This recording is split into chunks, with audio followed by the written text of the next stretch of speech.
The Tall Whites. There is an extraterrestrial race which Mr. Charles Hall called the Tall Whites aliens.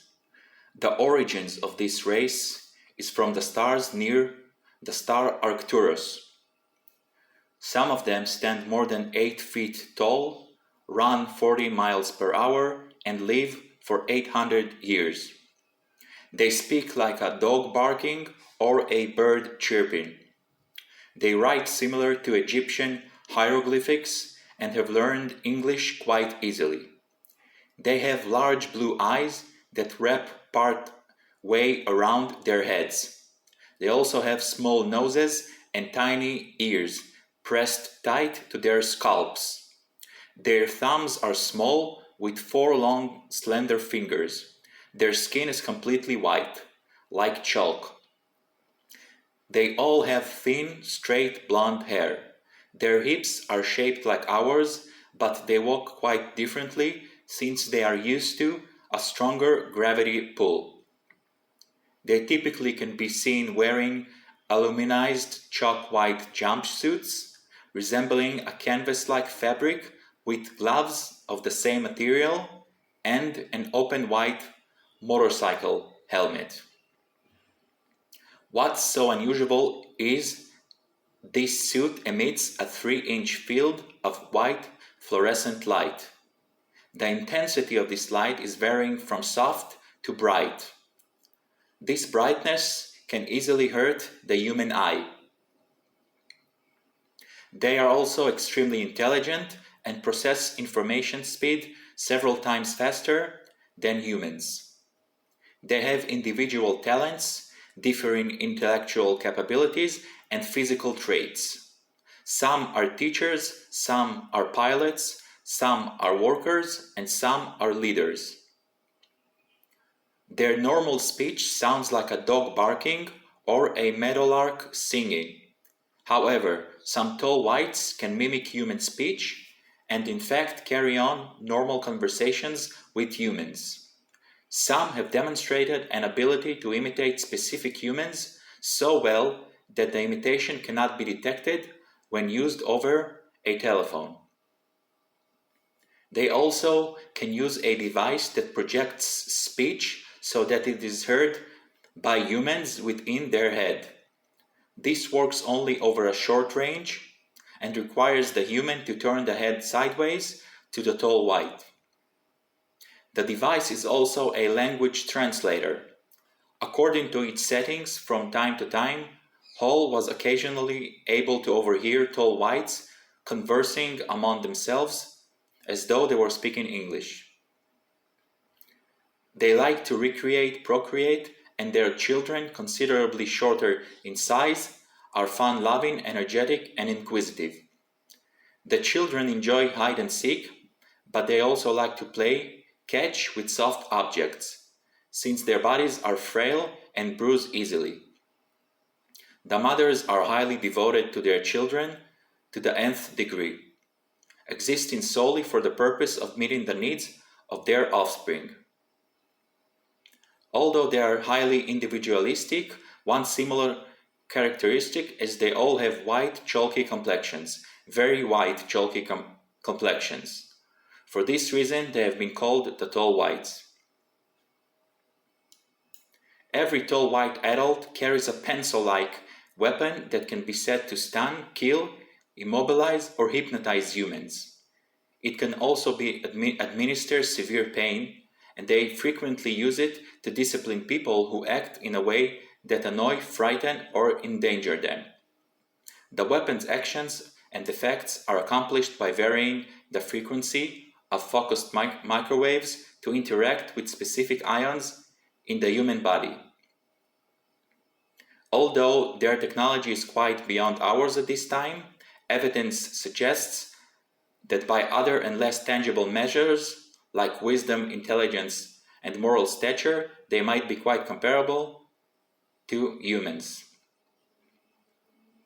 According to Hall, who claims they have communicated with the Tall Whites, they are very real, very complex, and very much a part of the community living at Nellis Air Force Base. This base is a highly secretive 5,000 square mile, no-fly zone, military compound in the southern and central Nevada desert.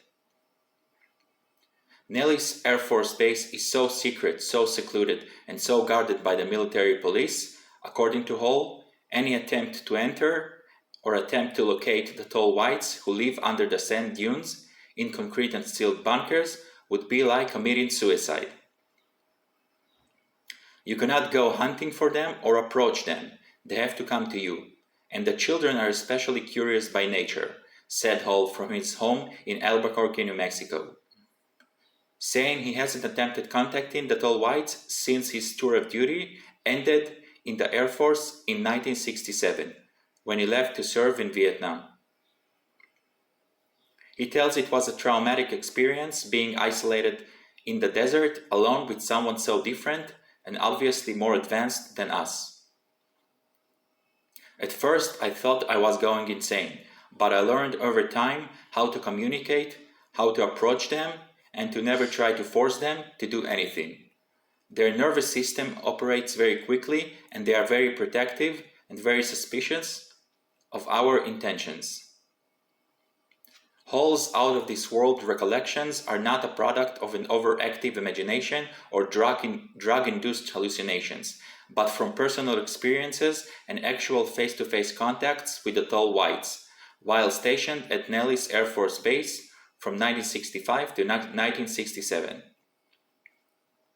He claims to have spent 2 years interacting with his alien race countless numbers of times, but only recently he went public with his earth-shattering statements in a set of 3 books.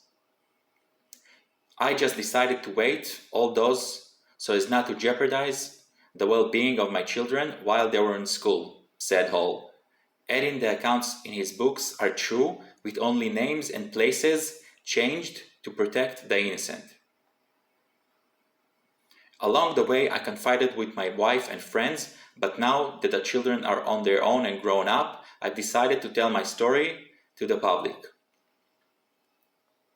He says the facts in his book are just the tip of the iceberg in what just may turn to be one of the most detailed, most convincing, and most sought-after alien stories of all times.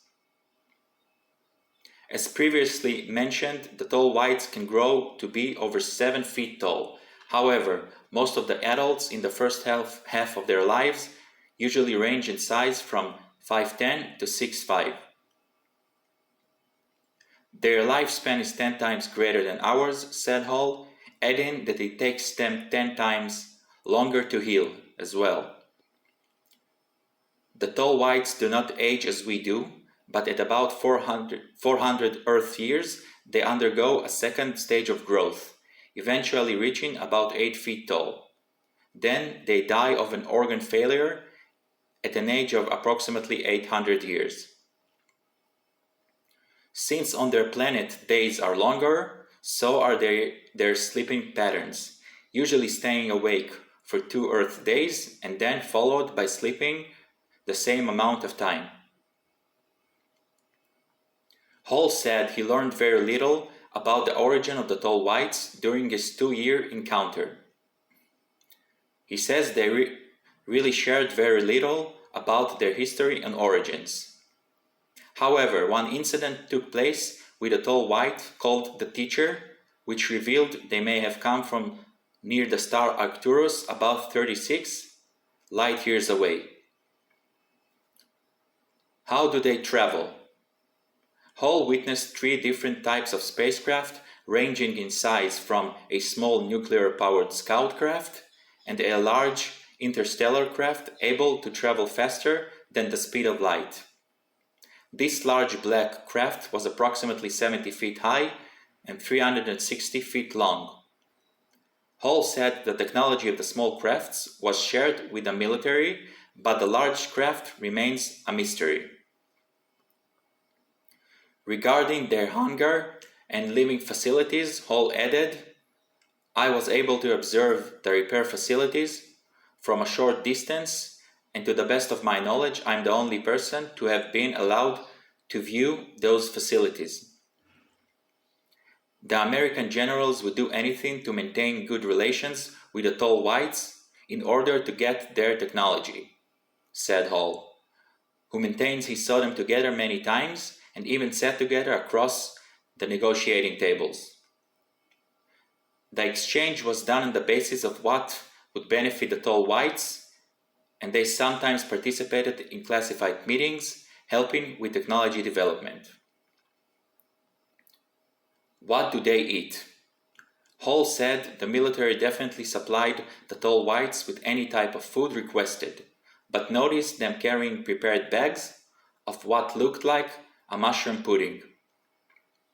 Hall surmised that they were plant eaters as he noticed them collecting seeds on various occasions.